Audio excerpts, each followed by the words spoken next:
Good morning students. तो अब time है हमारी साइंस क्लास का। आज की साइंस क्लास शुरू करते हैं हम। आज हम हमारा 5th लेसन जो हमने लास्ट वीक शुरू किया था, पदार्थों का पृथक्करण, वो लास्ट वीक हमने पढ़ा था, उसके आगे हम पढ़ रहे हैं, आज शुरू कर रहे हैं।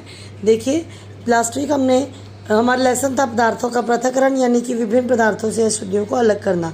तो अलग अलग पदार्थों में से अलग अलग तरह की अशुद्धियाँ अलग करने के लिए विभिन्न तरीके अपनाए जाते हैं। पिछले वीक जो हमने तरीके पढ़े थे वो पढ़े थे हस्तचयन, विधियाँ पढ़ी थी हस्तचयन, दूसरा था थ्रेसिंग और दूसरा था थ्रेसिंग। हस्तचयन में हाथ से चुनकर अशुद्धियों को दूर किया जाता है।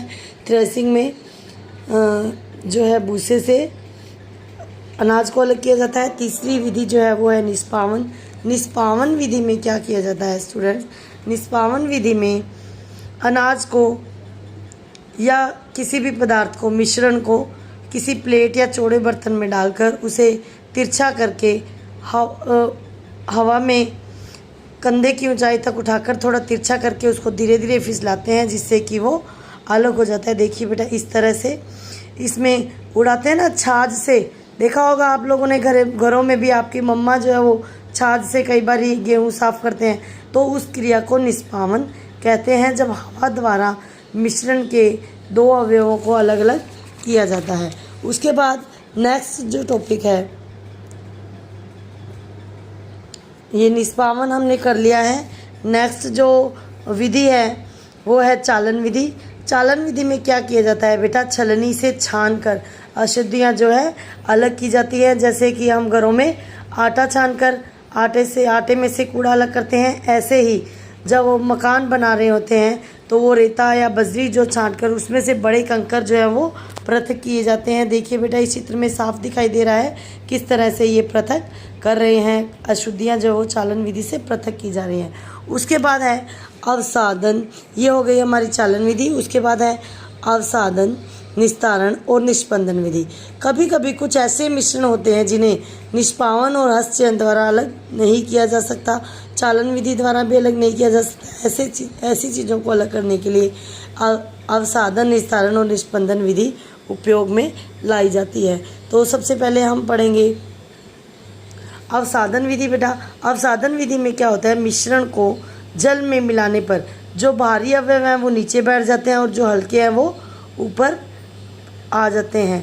तो इस तरह से क्या होता है कि अशुद्धियाँ जो है वो पानी द्वारा निकाल दी जाती है। जैसे कि दाल में अगर मिट्टी है तो क्या किया जाता है? दाल चावल में मिट्टी है, धूल के कण है, तो हम क्या करते हैं? उनको थोड़ी देर भिगोकर छोड़ देते हैं और बाद में दाल और चावल नीचे रह जाते हैं और पानी को जो है वो बाहर निकाल दिया जाता है। तो जल में घुली हुई जो मिट्टी है वो या धूल कण है वो हल्की अशुद्धियाँ वो बाहर निकल जाती हैं और नीचे शुद्ध जो साफ़ हुई दाल और चावल रह जाते हैं। इसी प्रकार इस विधि में अशुद्धियों के तली में बैठ जाने की प्रक्रिया को अवसादन कहते हैं।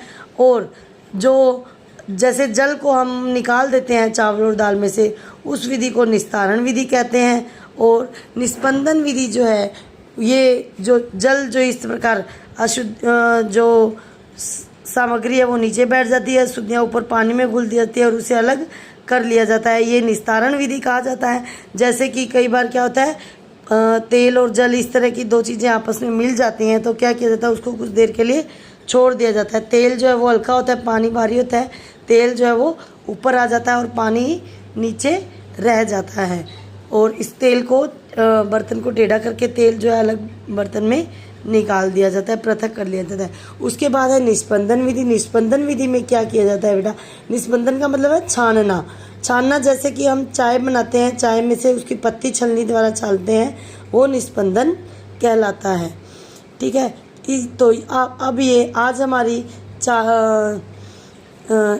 निष्पावन विधि, चालन विधि, अवसादन, निस्तारण और निष्पंदन, ये 5 विधियाँ आज हमने कर ली हैं। नेक्स्ट विधि जो है वो नेक्स्ट जो विधियाँ हैं पृथक्करण की, वो हम नेक्स्ट क्लास में करेंगे बेटा। कल हम ये चैप्टर कंप्लीट कर लेंगे और आपको क्लास ये वीडियो, लेकिन उससे पहले आपको ये जो टॉपिक आपका हो गया ये अच्छे से क्लियर कर लेना है। Stay home, stay safe.